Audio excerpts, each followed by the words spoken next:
ওই দিনের মুসিবত এমন মুসিবত কেউ কাউরে চিনবে না।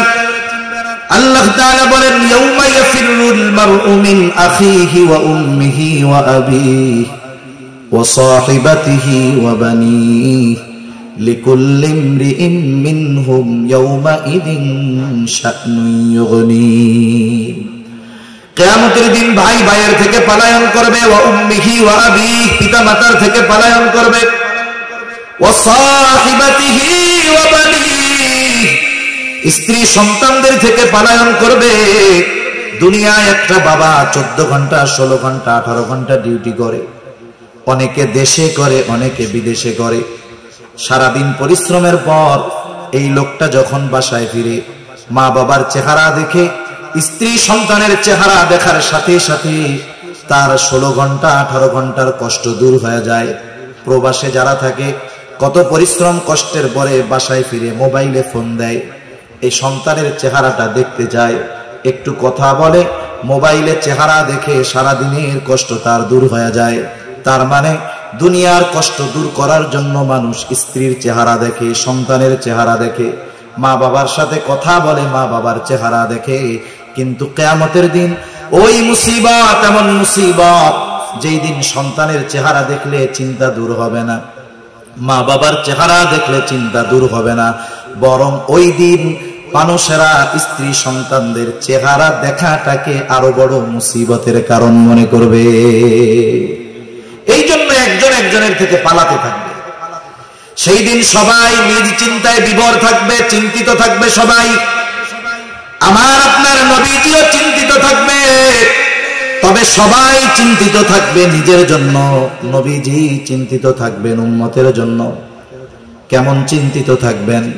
একটা মানুষ যদি পেরেশানিতে থাকে, চিন্তায় থাকে, যত আরামের বিছানা দেওয়া হোক না কেন, শীতাতপ নিয়ন্ত্রিত ব্যবস্থা থাকুক না কেন, সে বিছানায় যখন শুয়ে পড়ে ঘুমের ট্যাবলেট খাইলেও তার ঘুম আসে না।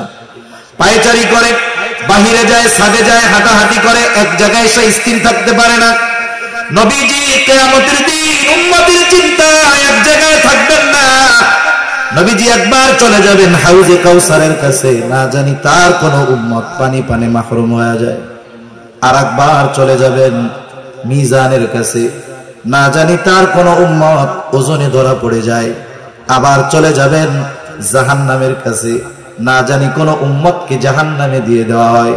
আর একবার চলে যাবেন পুলসিরাতের কাছে, না জানি কোন উম্মত পুল পাড়ি দিতে ব্যর্থ হয়ে যায়। আবার উম্মতের জন্য সুপারিশ দরকার, আল্লাহ তাআলার কাছে চলে যাবেন সুপারিশ করার জন্য। সব নবী জান্নাত অভিমুখে রওনা হয়ে যাবে, জান্নাতের দোরগোড়ায় পৌঁছিয়ে যাবে, কিন্তু জান্নাতের দরজা বন্ধ। বলে খোলো না কেন? বলে যিনি আসলে খোলা হবে তিনি আসেন নাই। কোথায় তিনি? হাসরের ময়দানে। কি করতেছেন? উম্মতের চিন্তায় বিভোর। বলে নবী ততক্ষণ পর্যন্ত জান্নাত অভিমুখে রওনা হবে না, যতক্ষণ না তার ওই উম্মত, যার অন্তরে যাররা পরিমাণ হলেও ঈমান ছিল, তার ব্যাপারে যতক্ষণ আল্লাহ তাআলার পক্ষ থেকে জান্নাতের নিশ্চয়তা না আসবে, ততক্ষণ পর্যন্ত আমার আপনার নবী নিজে জান্নাত অভিমুখে রওনা হবে না। ওয়া ইলা আদিন আখাহুম হুদা। আদ গোত্রের জন্য আল্লাহ তাআলা তাদের ভাই হুদ আলাইহিস সালামকে নবী হিসাবে প্রেরণ করেছেন। ওয়া ইলা সামুদ আখাহুম সালিহা। আল্লাহ তাআলা সামুদ গোত্রের জন্য তাদের ভাই সালেহ আলাইহিস সালামকে নবী হিসাবে প্রেরণ করেছেন। ওয়া ইলা মাদিয়ানা আখাহুম শুআইবা। আল্লাহ তাআলা বলেন তিনি মাদিয়ানবাসীর জন্য তাদের ভাই শুআইব আলাইহিস সালামকে নবী হিসাবে প্রেরণ করেছেন। কত বড় জলিলুল কদর পয়গম্বর মুসা আলাইহিস সালাম আল্লাহ তাআলার সাথে সরাসরি কথা বলতেন। কুরআনুল কারীমে এককভাবে সবচেয়ে বেশি বার মুসা আলাইহিস সালামের নাম উল্লেখ হয়েছে। ওয়া কাল্লামাল্লাহু মুসা তাকলিমা। এত বড় জলিলুল কদর পয়গম্বর মুসা আলাইহিস সালাম বনি ইসরাইলদের জন্য নবী। ইহুদীদের দাবি হলো তিনি শুধুমাত্র আমাদের নবী। হযরত ঈসা আলাইহিস সালাম, আল্লাহ তাআলা তার মাধ্যমে তার কুদরতের বহির প্রকাশ ঘটিয়েছেন। পিতাবিহীন তিনি দুনিয়াতে এসেছেন।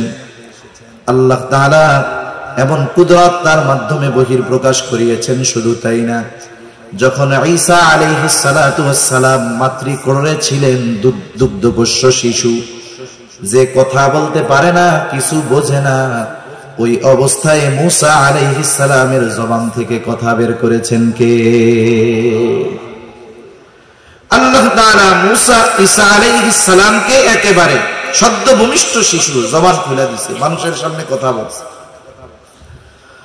আদম আলাইহিস সালাতু ওয়াস সালাম, আল্লাহ তাআলা বলেন খলাকতু বিয়াদাইয়া, আমি নিজের হাতে সৃষ্টি করেছি। আদম আলাইহিস সালামের ব্যাপারে আল্লাহ তাআলা বলেন তিনি মানব কুলের পিতা, কিন্তু সব মানুষের জন্য নবী না। ইব্রাহিম আলাইহিস সালাতু ওয়াস সালাম কত জলিলুল কদর পয়গম্বর, তিনি আমাদের নাম রেখেছেন মুসলমান, মুসলিম মিল্লাতের পিতা তিনি। আল্লাহ তাআলা বলেন মিল্লাতা আবিকুম ইব্রাহিম হুয়া সাম্মাকুমুল মুসলিমিন, তিনি সব মুসলমানদের পিতা, তবে সব মুসলমানের জন্য নবী না। কিন্তু আমার আপনার নবীর ব্যাপারে আল্লাহ তাআলা বলেন, আপনি বলেন কুল ইয়া আইয়ুহান নাসু ইন্নী রাসূলুল্লাহি ইলাইকুম জামিআ, আপনি বলেন আমি তোমাদের সকলের জন্য আল্লাহ তাআলার পক্ষ থেকে প্রেরিত রাসূল, প্রেরিত হয়েছি। তাহলে আমার আপনার নবী কোন গোত্র, কোন বংশ, শুধুমাত্র আরবের জন্য নবী নয়। আল্লাহ তাআলা জানিয়ে দেন আমার আপনার নবী হলেন সকলের জন্য নবী। এই সকলের জন্য নবী দ্বারা কি শুধু এই পৃথিবীবাসী তাদের জন্য নবী, বা শুধুমাত্র মানুষ আমার আপনার নবী কি শুধু তাদের জন্য নবী? বিষয়টা এমন নয়, বরং গোটা সৃষ্টিকুলের সকলের জন্য নবী হলেন আমার আপনার নবী। নবীজির আগে সব নবীর নবুয়তির একটা পরিব্যাপ্তি ছিল, এরিয়া ছিল, নির্দিষ্ট সীমানা ছিল, গণ্ডি ছিল। কারণ দেখা গেছে পৃথিবীতে এক সময় একাধিক নবী ছিলেন, পাশাপাশি এলাকায় তারা অবস্থান করতেন। কিন্তু আমার আপনার নবীজির নবুয়তির পরিব্যাপ্তি কত দূর, আমার আপনার নবীজির নবুয়তের পরিব্যাপ্তি হলো তত দূর। আল্লাহ তাআলার রবুবিয়তের বিস্তৃতি যত দূর, তার মানে যেই জায়গার রব আল্লাহ, সেই জায়গার নবী রহমত মুহাম্মাদুর রাসূলুল্লাহ। পবিত্র কোরআনুল কারীমের সর্বাধিক পাঠিত সূরা সূরা ফাতিহা। সূরা ফাতিহা এমন এক সূরা প্রত্যেক নামাজের প্রতি রাকাতে লাগে। ইমামের পেছনে যখন পড়া হয়, ইমামের কেরাতি, মুসল্লির কেরাত, তখন আমরা পড়ি না, তখন ইমামেরটা শুনি। একা যখন সুন্নাত পড়ি, নফল পড়ি, তখন প্রতি রাকাতে সূরা ফাতিহা নিজে পড়ি। সূরা ফাতিহার শুরুতেই আমরা বলি আলহামদুলিল্লাহি রাব্বিল আলামিন, সকল প্রশংসা আল্লাহর জন্য। আল্লাহকে বলে যিনি জগৎ সমূহের রব। আলম এক বচন, আলামিন বহু বচন, তার মানে আল্লাহ তাআলা বলেন জগৎ একটা নয়, অগণিত জগৎ আছে। মহাকাশ নিয়ে যারা গবেষণা করে মাঝে মধ্যে দেখবেন তারা বলে এত আলোক বর্ষ দূরে একটা নতুন গ্রহের সন্ধান পাওয়া গেছে, নতুন একটা আলম, নতুন একটা জগতের সন্ধান পাওয়া গেছে। গোটা পৃথিবী ব্যাপী তোলপাড় সৃষ্টি হয়ে যায় যে পৃথিবীবাসী নতুন করে একটা স্থানের সন্ধান পেয়েছে, ওই জায়গায় মানব বসতি স্থাপন করা হবে। তাহলে নাসা যদি নতুন একটা আলম তথা জগতের সন্ধান পায়, গোটা পৃথিবীতে তোলপাড় সৃষ্টি হয়ে যায়। কিন্তু আল্লাহ তাআলা ১৫০০ বছর আগে আল্লাহ তাআলা কোরআনুল কারীম নাজিল করে জানিয়ে দিলেন যে শোনো, এই জগৎ শুধু একটা জগৎ এমনটা নয়, বরং এই পৃথিবী একটা জগৎ এমনটা নয়, বরং আরো অগণিত জগৎ যিনি সৃষ্টি করেছেন তিনি কে? অগণিত জগৎ। যেই আল্লাহ জগৎ সমূহের রব, সেই আল্লাহ কোরআনুল কারীমের মধ্যে ঘোষণা দেন, ওয়ামা আরসালনাকা ইল্লা রাহমাতাল লিল আলামিন। আল্লাহ তাআলা বলেন, শুধুমাত্র আমি আপনাকে জগৎ সমূহের জন্য রহমত হিসাবে প্রেরণ করেছি। তার মানে যত জগৎ আছে সব জগতের রব প্রতিপালক আল্লাহ, আর যত জগৎ আছে সব জগতের জন্য রহমত হলেন মুহাম্মাদুর রাসূলুল্লাহ। গোটা সৃষ্টি জগতের মধ্যে শুধু এই পৃথিবী না, পৃথিবী তো মহাকাশের নিচে, পৃথিবীর অবস্থানটা কেমনে ব্যাখ্যা করা যায়? মহাকাশের নিচে পৃথিবীর অবস্থানটা হলো সমুদ্রের মধ্যে এক ফোঁটা পানির যেমন অবস্থান, মহাসমুদ্রের মধ্যে এক ফোঁটা পানি যেমন, প্রথম আসমানের নিচে পৃথিবীর অবস্থান তেমন। তার মানে এটা গোনার মধ্যেই কিছু নেই।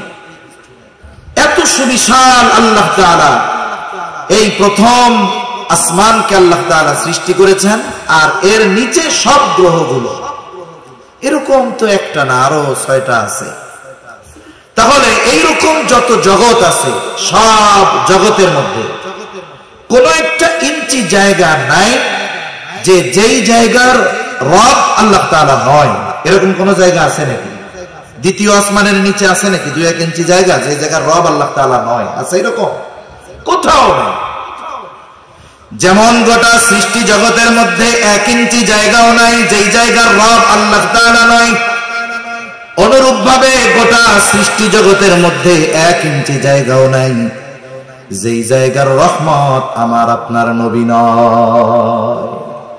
তিনি সকলের জন্য নবী, তিনি সব সৃষ্টির জন্য তিনি রহমত, শুধুমাত্র মুমিনদের জন্য নয়, বরং তিনি রাহমাতুল লিল আলামিন হওয়ার কারণে পৃথিবীর সকল সৃষ্টি, এমনকি যারা অন্তরের মধ্যে ইসলামের ব্যাপারে সর্বোচ্চ বিদ্বেষ লালন করে, তাদের কর্ম কথার মাধ্যমে ইসলামের বিরোধিতা করে, এমনকি যারা স্বয়ং নবীজির উপস্থিতিতে নবীজির উপরে জুলুম করেছে, আমার আপনার নবীজিকে বারবার হত্যার অপচেষ্টা করেছে, এই মানুষগুলো আমার আপনার নবীজি রহমত হওয়ার সুবিধা ভোগ করেছে। গোটা পৃথিবীর কাফেররা নবীজি রাহমাতুল লিল আলামিন হওয়ার সুবিধা ভোগ করতেছে, কিয়ামত পর্যন্ত করবে। নবীর কারণেই তো আল্লাহ তাআলা যারা ইসলাম বিদ্বেষী কাফের, এদেরকে সমূলে ধ্বংস করে দিবেন না, এটা আল্লাহ তাআলার প্রতিশ্রুতি। তা না হলে যেই পরিমাণ পাপাচার অনাচার, নবীজি যদি আল্লাহ তাআলার কাছে এই ফরিয়াদ না করতেন, তাহলে দেখা যাইত অতীতের অনেক উম্মতের মতো এই উম্মতেরও কিছু মানুষের উপরে এমন আযাব আসতো যে তারা সমূলে নির্মূল হয়ে যাইত। এজন্য আমার আপনার নবীর কারণে সমূলে নির্মূল করে দেওয়া হয় না। শুধু তাই না, আবু জেহেল, উতবা, শাইবা এরাও নবীজির কারণে বাইচা গেছে। আবু জেহেল একদিন নবীজির সামনে এসে নবীজিকে শুনিয়ে শুনিয়ে বলতেছে আল্লাহ, নবীজিকে শোনায়া আল্লাহ তাআলার কাছে দোয়া করে বলে, আল্লাহ সত্যই যদি আপনি কোরআন নাজিল করে থাকেন, তার মানে সত্যই যদি এই কোরআন আপনি মুহাম্মাদের উপরে নাজিল করে থাকেন, তাহলে আমাদেরকে পাথর বর্ষণ করেন অথবা যন্ত্রণাদায়ক শাস্তি দেন। আবু জেহেল নবীজিকে শুনিয়ে শুনিয়ে আযাব কামনার দোয়া করে কার কাছে? আল্লাহ তাআলার কাছে। বলেন তো, আল্লাহ তাআলার কাছে কোনো বান্দার যদি কিছু চাইতে মন চায়, আল্লাহ তাআলা মনে হয় মুখ দিয়া জোরে উচ্চারণ না করলে শুনতে পারে না, এমন নাকি? বরং কথা মুখে আনা লাগে না, হৃদয়ে যদি থাকে কোনো কথা, দুনিয়ার কেউ না জানলেও জানেন কে? আল্লাহ তাআলা জানেন। তাহলে ওর যদি আযাব গজব মনেই চায় যে আসুক আমার উপরে, তাহলে নবীজিকে শুনিয়ে শুনিয়ে বলার দরকার কি? গভীর রাতে উঠে আল্লাহ তাআলার কাছে বললেই তো হইল। 1 নাম্বার বলার কারণ হলো যে আসলে এই কথার দ্বারা নবীজিকে একটু খোঁচা দিতে চায়, কষ্ট দিতে চায় কথার মাধ্যমে। 2 নাম্বার বিষয় হলো যে মক্কার মুশরিকেরা আল্লাহ তাআলার কাছে কেন চায়, দোয়া করে? ওরা তো ওদের দেবদেবীদের কাছে গিয়া বলবে। বাস্তবতা হলো মক্কার মুশরিকেরা যদিও আল্লাহ তাআলার সাথে শিরিক করত, তবেও তারা আল্লাহ তাআলার অস্তিত্বে অবিশ্বাসী ছিল না, বরং স্রষ্টা হিসাবে তারা আল্লাহ তাআলাকে বিশ্বাস করত। এ কথা আমার নয়, বরং কোরআনুল কারীমের মধ্যে আল্লাহ তাআলা বলেন, ওয়ালাইন সাআলতাহুম মান খালাকাস সামাওয়াতি ওয়াল আরদ লায়াকুলুন্নাল্লাহ। আল্লাহ তাআলা বলেন, আপনি যদি তাদের কাছে জানতে চান, তাদেরকে যদি জিজ্ঞাসা করেন, মান খালাকাস সামাওয়াতি ওয়াল আরদ, আসমান এবং জমিনের স্রষ্টাকে, এই প্রশ্ন যদি আপনি তাদের কাছে করেন, ওরা ওদের দেবদেবীদের কথা বলবে না। জবাব কি দিবে? আল্লাহ তাআলা দুইটা তাকিদ দিয়ে তাদের জবাব বলেন। আল্লাহ তাআলা বলেন, লায়াকুলুন্নাল্লাহ, আপনার এই প্রশ্নের জবাবে অবশ্যই অবশ্যই তারা বলবে আসমান এবং জমিনের স্রষ্টা হলেন আল্লাহ। নবী জিজ্ঞাসা করবেন কাফেরদের, আসমান জমিনের স্রষ্টাকে। কাফেররা জবাব কি দিবে? যে লাত মানাত উজ্জা না, বরং আল্লাহ তাআলা দুইটা তাকিদ সহকারে বলেন অবশ্যই অবশ্যই এরা বলবে আসমান জমিনের স্রষ্টা কে? আল্লাহ। আল্লাহ তাআলা এক জায়গায় বলেন, ওয়ালাইন সাআলতাহুম মান নাযালা মিনাস সামাই মাআন ফাআহইয়া বিহিল আরদা বা'দা মাউতিহা। আপনি যদি তাদের জিজ্ঞাসা করেন, মান নাযালা মিনাস সামাই মা, কে আসমান হতে বাড়ি বর্ষণ করে, পানি বর্ষণ করে? শুধু তাই না, ফাআহইয়া বিহিল আরদা বা'দা মাউতিহা, ওই পানি বর্ষণ করার দ্বারা মৃত জমিন তথা ফসল উৎপাদনের অনুপযুক্ত জমিনকে কে ফসল উৎপাদনের জন্য উপযুক্ত করে তোলে? অর্থাৎ ওই পানির দ্বারা মৃত জমিনকে কে পুনরুজ্জীবিত করে তোলে? ওরা ওদের দেবদেবীদের কথা বলবে না, কি বলবে জবাবে? আল্লাহ তাআলা বলেন, লায়াকুলুন্নাল্লাহ, আপনার এই প্রশ্নের জবাবে অবশ্যই অবশ্যই তারা বলবে এগুলো যিনি করেন তিনি কে? বলবে অবশ্যই অবশ্যই আল্লাহ এগুলো দেন। আল্লাহ তাআলা এক জায়গায় বলেন, ওয়ালাইন সাআলতাহুম মান খালাকাহুম লায়াকুলুন্নাল্লাহ, আপনি যদি তাদের জিজ্ঞাসা করেন তাদের স্রষ্টাকে, কে তাদেরকে সৃষ্টি করেছে, তারা নাস্তিকদের মতো বলবে না এমনিই হয়ে গেছি, প্রাকৃতিক ভাবে হয়েছি, বরং কি বলবে? লায়াকুলুন্নাল্লাহ, অবশ্যই অবশ্যই আমাদের স্রষ্টা হলেন আল্লাহ। তাহলে আল্লাহ তাআলার অস্তিত্বের ব্যাপারে তাদের কি দৃঢ় বিশ্বাস ছিল, কিন্তু তারা এমন কিছু আল্লাহ তাআলার সাথে শিরক করত যার কারণে তাদের এই বিশ্বাস মূল্যহীন হয়ে গেছে, কোনো দাম নেই। আবার নবীজি এক জায়গায় বলেন, আবু জেহেল আল্লাহ তাআলার কাছে দোয়া করেছে, আল্লাহ তাআলা আবু জেহেলের দোয়াও কবুল করেছেন। বদরের দিন সকাল বেলায় আবু জেহেল আল্লাহ তাআলার কাছে দোয়া করে বলে, আল্লাহ, আজকে যারা হকের উপরে আছে, সত্যের উপরে আছে, আপনি তাদেরকে বিজয় দান করেন। নবীজি বলেন, আল্লাহ তাআলা আবু জেহেলের দোয়া কবুল করেছে। বদরের দিন যারা হকের উপরে ছিল, সত্যের উপরে ছিল, আল্লাহ তাআলা তাদেরকেই বিজয় দান করেছে। তাহলে নবীজিকে শুনিয়ে শুনিয়ে আল্লাহ তাআলার কাছে বলার উদ্দেশ্য হলো নবীজিকে কষ্ট দেওয়া। সে কেমন যেন নবীজিকে বলতে চায়, আসলে উপযুক্ত আমি ছিলাম, তা তোমার কাছে আল্লাহ তাআলা পাঠাইছে। ও কেমন যেন আল্লাহর কাছে বলে, আল্লাহ, আমি কত প্রভাবশালী মানুষ, আমার পেছনে কত লোক আছে, আমার সম্পদের অভাব নাই, আমার মতো লোক থাকতে আপনি ওনার কাছে কোরআন নাজিল করলেন, এটা কেমন হইল? এর আগে আমারে পাথর মেরে শেষ করে দিলেন না কেন? অনেক মানুষ আছে আরেকজনের সাথে তার শত্রুতার প্রয়োজন নাই, তার প্রতিবেশী, তার বন্ধু, তার পরিচিত জনের উন্নতি অগ্রগতি, তার প্রতি তার অন্তরে হিংসার বীজ বপন করে দেয়, অটোমেটিক শত্রু হয়ে যায়। হয় কি হয় না? অনেক সময় তো মানুষ অনেকের উন্নতি দেখে বলে, এই লোকটার এই অবস্থা হইলো, আরে আল্লাহ, এই লোকটা এরকম হইলো, এই দৃশ্য দেখার আগে, এই কথা শোনার আগে আমি মরলাম না কেন? এরকম বলে না অনেকে? এগুলো কি খবর শুনলাম? এগুলো শোনার আগে মরলাম না কেন? এই যে বলতেছে মরলাম না কেন বা আমার মরণ হলো না কেন, এই টাইমে যদি আজরাইল এসে বলে যে তোমার তো মরতে মন চায়, তাহলে আমার সাথে চলো, ও কি মরতে চাইবে নাকি? ও বলবে দুরু মিয়া, আমি কি মরতে চাইছি? এমনি এমনি কইছি।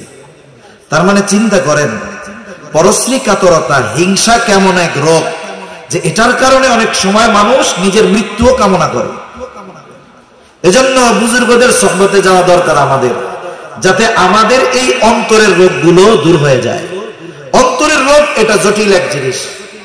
যেমন পৃথিবীতে যত ভয়ানক রোগ আছে, মরণ ব্যাধি, দেখবেন এই মরণ ব্যাধি যে রোগগুলো, এই রোগগুলোর আলামত শরীরের বাহির অংশে প্রকাশ পায় খুব কম।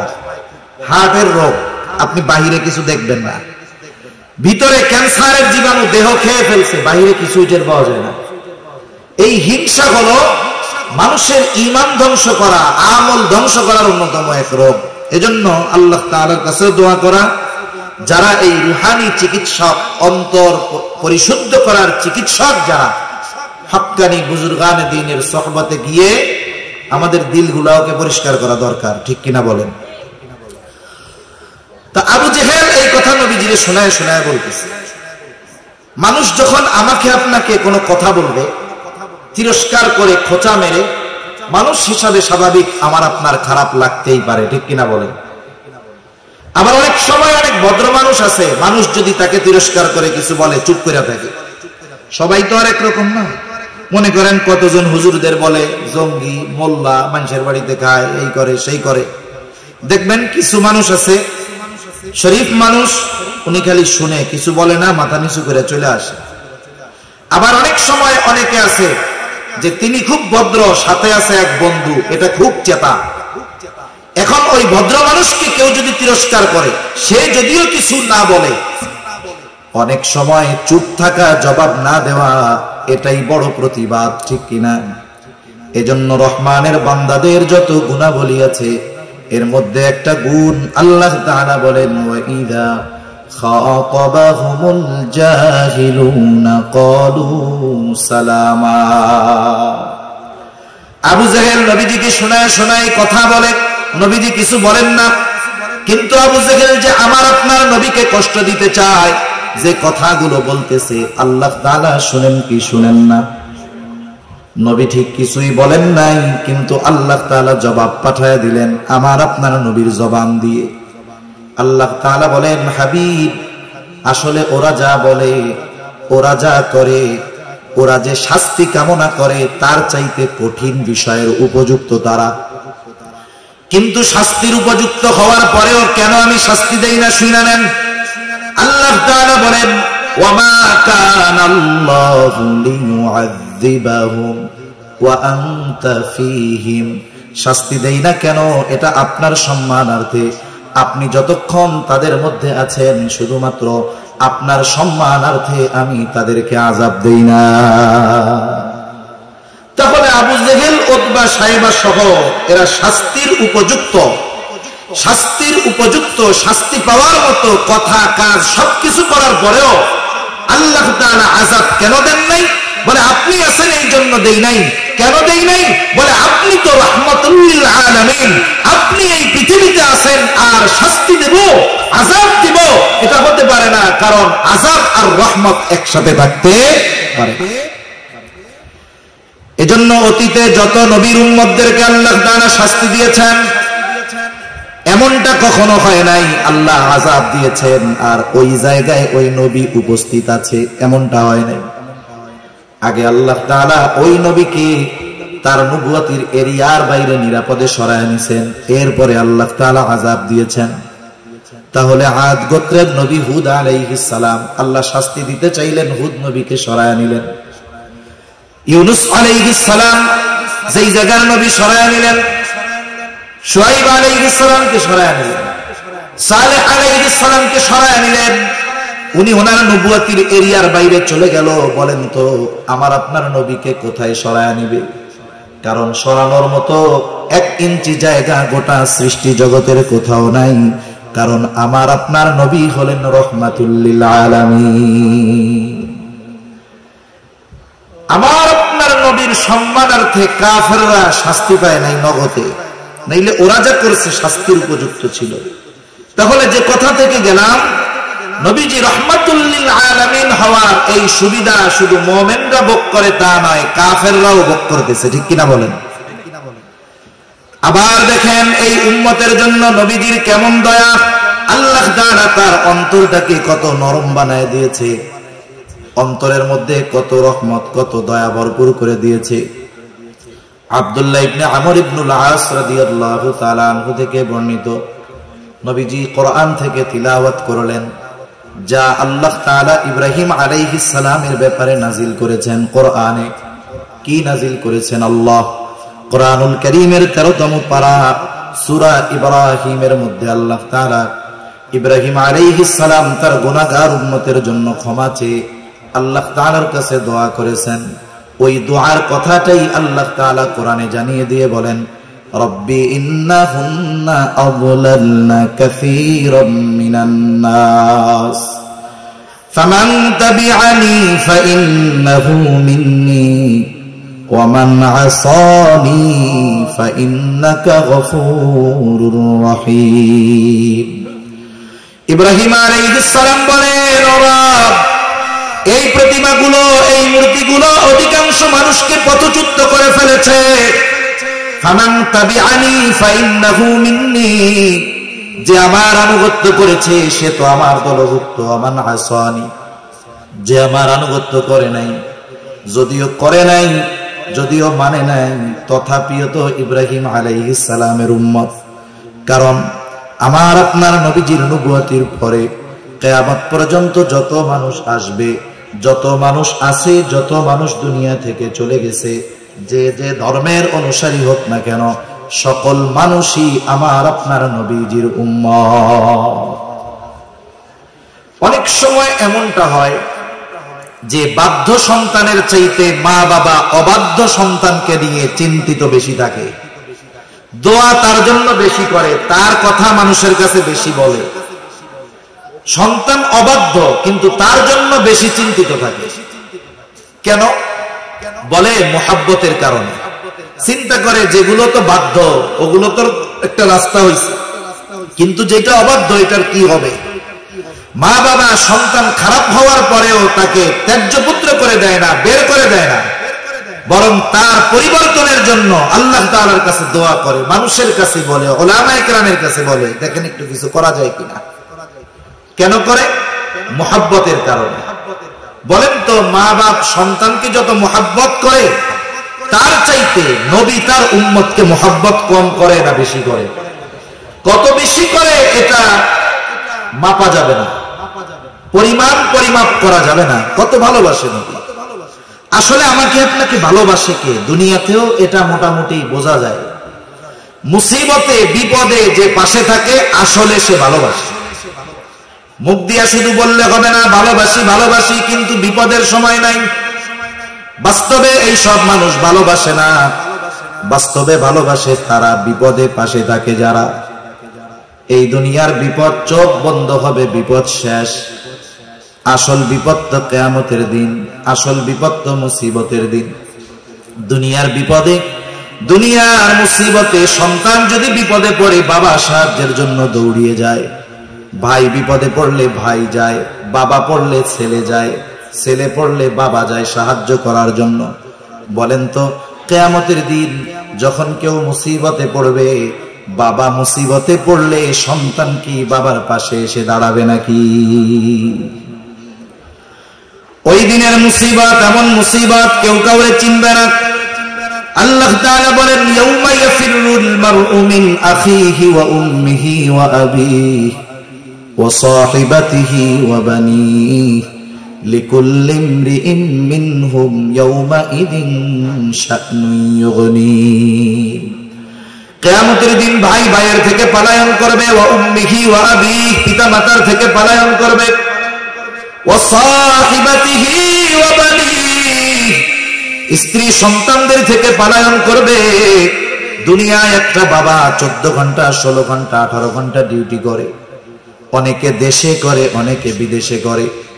সারাদিন পরিশ্রমের পর এই লোকটা যখন বাসায় ফিরে, মা বাবার চেহারা দেখে, স্ত্রী সন্তানের চেহারা দেখার সাথে সাথে তার 16 ঘন্টা 18 ঘন্টার কষ্ট দূর হয়ে যায়।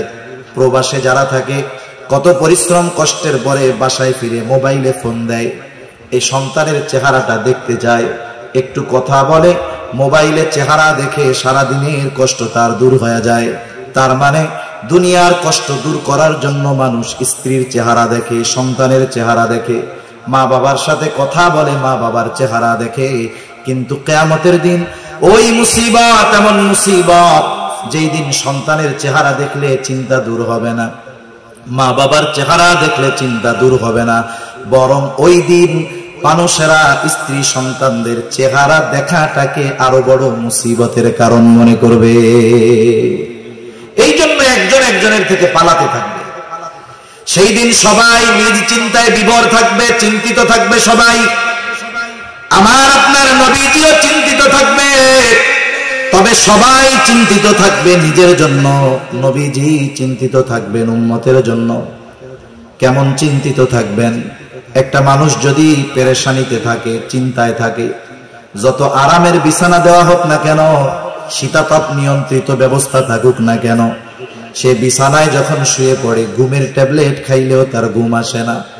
পায়চারি করে, বাহিরে যায়, ছাদে যায়, হাঁটাহাঁটি করে, এক জায়গায় সে স্থির থাকতে পারে না।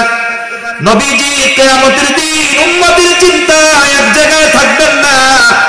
নবীজি একবার চলে যাবেন হাউজে কাউসারের কাছে, না জানি তার কোন উম্মত পানি পানে মাহরুম হয়ে যায়। আর একবার চলে যাবেন মিজানের কাছে, না জানি তার কোন উম্মত ওজনে ধরা পড়ে যায়।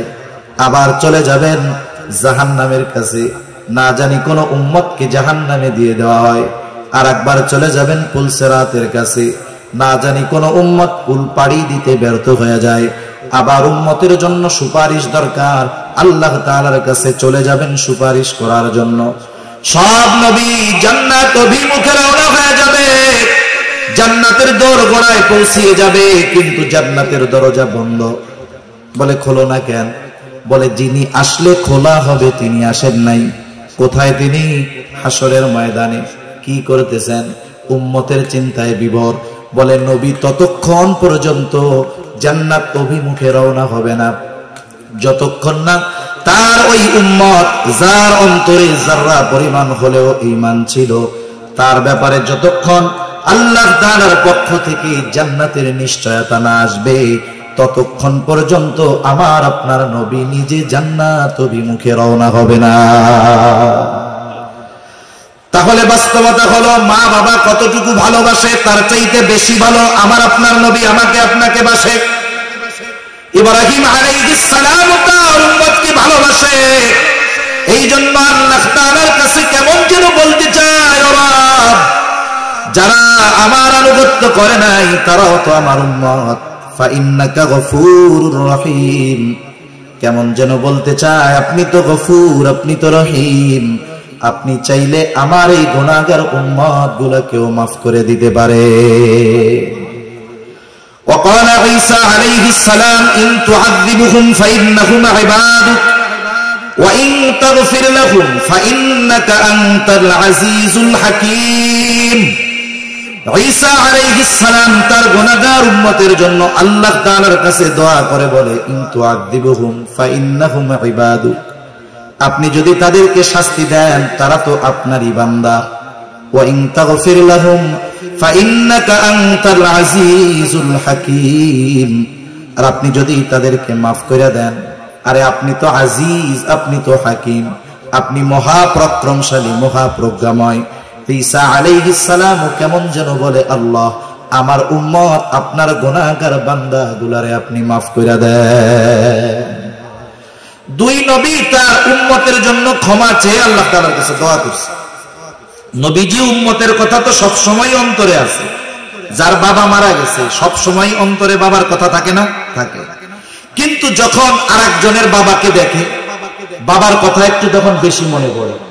নবীজি সব সময় উম্মতের চিন্তা করেন, কিন্তু দুই নবী যখন উম্মতের ব্যাপারে দোয়া করছে উম্মতের কথা একটু বেশি মনে পড়ে গেছে।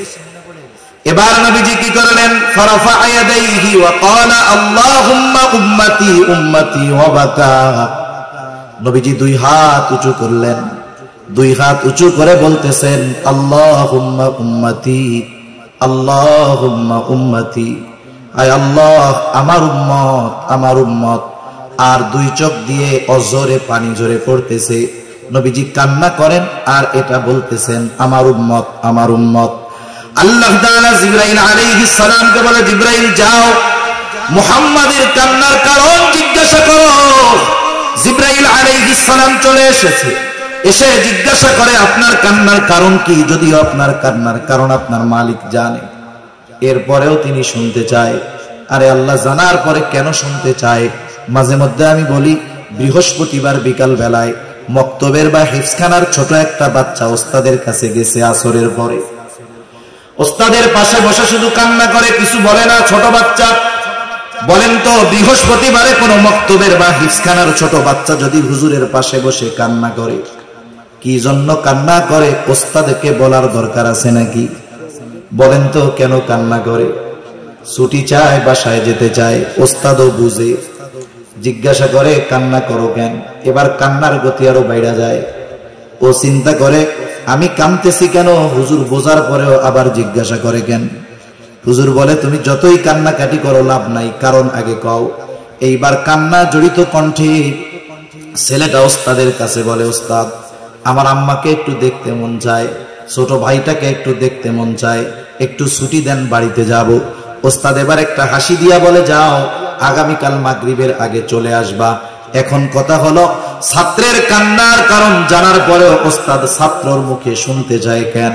বলে এটা হলো ওস্তাদ আর ছাত্রের মধ্যে মহব্বতের বহিঃপ্রকাশ। নবীজি কান্না করে কেন জানার পরেও কেন আল্লাহ শুনতে চায়? বলে এটা হলো আমার আপনার নবীর প্রতি আল্লাহ তাআলার ভালোবাসার বহিঃপ্রকাশ। উম্মতের ব্যাপারে সব কথা খুলে বলছে জিবরাইল আলাইহিস সালামকে। জিবরাইল আলাইহিস সালাম গিয়ে বলে, আল্লাহ আপনার হাবিবের কান্নার কারণ তার উম্মত। আল্লাহ তাআলা বলে, যাও আমার হাবিবকে মুহাম্মদকে দিয়া জানায় দাও, অচিরেই আমি তাকে তার উম্মতের ব্যাপারে সন্তুষ্ট করব, অসন্তুষ্ট করব না। আল্লাহ তাআলা কোরআনুল কারীমের মধ্যে সূরাতুদ দুহার মধ্যে বলেন, ওয়ালা সাউফা ইউতিকা রাব্বুকা ফাতারদা, অচিরেই আপনার রব আপনাকে এমন কিছু দিবেন যে আপনি খুশি হয়ে যাবেন। এই আয়াতের তাফসীরে এই হাদিসটা আসছে। আর এর জবাবে নবী বলেন, আমি ততক্ষণ পর্যন্ত খুশি হব না যতক্ষণ আমার সব উম্মতকে আল্লাহ মাফ করবে না। তাহলে নবীজির প্রতি আমাদের প্রতি নবীজির ভালোবাসা কেমন, এটা বোঝার জন্য দুনিয়ার কোন মানুষের স্বাক্ষর দরকার নাই। আরো অনেক হাদিস উপমা দেওয়া যাবে, অল্প সময়ের মধ্যে শুধু আল্লাহ তাআলার কথাটা বইলা শেষ করে দিই। কারণ দুনিয়ার অনেক মানুষ আছে, হাজার মানুষের বিপরীতে একজনের কথাকে গ্রহণযোগ্য ধরা হয়। হাজার মানুষ একদিকে আর এক ব্যক্তি একদিকে, ঠিক কিনা বলেন? আল্লাহ রাব্বুল আলামিন স্বয়ং নিজে জানিয়ে দেন নবীজির আমাদের প্রতি কত মায়া, কত দয়া, কত মহব্বত, কত ভালোবাসা। আল্লাহ তাআলা সেই কথা কোরআনুল কারীমের মধ্যে বলেন, লাকাদ জাআকুম রাসূলুম মিন আনফুসিকুম আজিজুন আলাইহি মা আনিতুম হারিসুন আলাইকুম বিল মুমিনিনা রাউফুর রহিম। আল্লাহ তাআলা বলেন, তোমাদের মধ্য থেকে তোমাদের জন্য এমন একজন রাসূল এসেছেন। কেমন সেই রাসূল? আল্লাহ তাআলা এক নাম্বার বলেন, আজিজুন আলাইহি মা আনিতুম, তোমাদের জন্য যেটা কষ্টের সেটা তার জন্য কষ্টের। তার মানে তিনি হলেন সমব্যথী। তোমরা যেটাতে কষ্ট পাও তিনিও সেটাতে কষ্ট পায়। এটা আবার কেমন কথা? আমার হাত কেটে গেছে, আমার পা কেটে গেছে, হাত ভেঙে গেছে, কষ্ট তো আমি পাবো, আপনি কেমনে পাবেন? এই যে একজনের কষ্টে আরেকজন যে কষ্ট অনুভব করে, এটার মূল কালেকশন হলো মহব্বত, ভালোবাসা। মনে করেন একজনের ছোট বাচ্চা 2 বছর 3 বছর বয়স, 2 বছরের বাচ্চা গভীর রাত প্রচন্ড জ্বরাক্রান্ত, এতটা জ্বর গা ফেটে যায়, চোখগুলো টলমল করতেছে পানিতে, জ্বরের যন্ত্রণায় কষ্টে ছোট বাচ্চার জবান দিয়ে কষ্টের আওয়াজ বের হচ্ছে। গভীর রাত, দোকানও খোলা নাই, ডাক্তারের কাছে নেওয়ার কোনো উপায় নাই। সন্তানের এত কষ্ট, পাশে বসে আছে তার মা বাবা। যাদের সন্তান আছে অনুধাবন করতে পারবেন। বলেন তো, জ্বরাক্রান্ত ওই শিশু বাচ্চা জ্বরের কারণে যত কষ্ট পায়, তার পাশে বসে থাকা সুস্থ মা বাবা সন্তানের চাইতে কষ্ট বেশি পায় না কম পায়? কম না বেশি পায়? যাদের বাচ্চা কাচ্চা নেই এরা তো এটা সহজে বুঝবে না, যাদের আছে এরা বুঝবে। তাহলে কষ্ট কেন পায়? অন্য মা বাবা তো পাবে না, উনরা কেন পায়? বলে সন্তান তো মহব্বতের কারণে, ওর কষ্ট মা বাবার কষ্টের কারণ হয়। যেই মা বাবা সন্তানের কষ্টে কষ্ট পায় মহব্বতের কারণে, বলেন তো সেই উম্মতের কারণে নবী কষ্ট কেন পাবে না? সন্তানকে মা বাবা যত ভালোবাসে, তার চাইতে অগণিত গুণ বেশি ভালো নবী তার উম্মতকে বাসে। আল্লাহ তাআলা সেই জন্য বলেন তিনি হলেন আজিজ, সমব্যথী। 2 নাম্বার, আল্লাহ রাব্বুল আলামিন বলেন হারিসুন আলাইকুম, তিনি তোমাদের জন্য কল্যাণকামী। তবে মুমিনদের জন্য আল্লাহ তাআলা নবীজিকে বিশেষ অনুগ্রহ বলে অভিহিত করেছেন। আর এক জায়গায় আল্লাহ তাআলা বলেন লাকাদ মান্নাল্লাহু আলাল মুমিনিনা ইয বাআসা ফীহিম রাসূলাম মিন আনফুসিহিম, যে আল্লাহ তাআলার বিশেষ অনুগ্রহ মুমিনদের উপর যে তিনি তাদের মধ্য থেকে তাদের জন্য একজন রাসূল পাঠিয়েছেন। এই জন্য নবী মুমিনদের জন্য স্পেশাল অনুগ্রহ। এ কথাও আল্লাহ তাআলা বলেন এই রাসূল সবার জন্য সমব্যথী, কল্যাণকামী। তবে মুমিনদের জন্য স্পেশাল ভাবে তিনি কেমন? বলে বিল মুমিনিনা রাউফুর রহিম, তিনি মুমিনদের জন্য হলেন অতি সদয় পরম দয়ালু।